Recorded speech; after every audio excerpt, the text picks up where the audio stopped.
জীবনে কঠিন মুহূর্তগুলোই বাস্তবতার পরিচয় দেয়। বাস্তবতাকে আলিঙ্গন করুন, কারণ এটাই আপনার জীবন। বাস্তবতার মুখোমুখি হওয়া কঠিন, কিন্তু অসম্ভব নয়।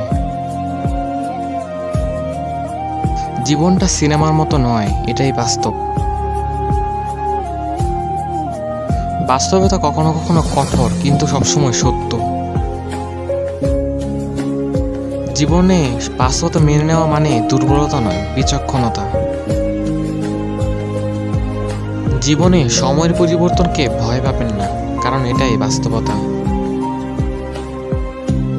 কল্পনার চেয়ে বাস্তবতা অনেক বেশি শক্তিশালী।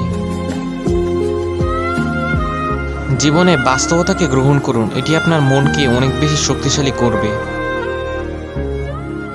জীবনের প্রতিটি মোড়েই বাস্তবতা আপনাকে পথ দেখাবে।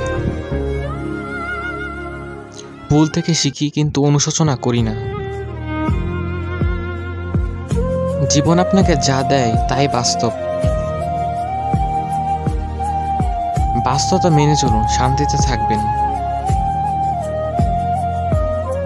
বাস্তবতাই জীবনের সবচেয়ে বড় পরীক্ষা। আপনি যেমন তেমনই থাকুন, এটাই বাস্তবতা। আপনি যা দেখেন তা বাস্তব নাও হতে পারে।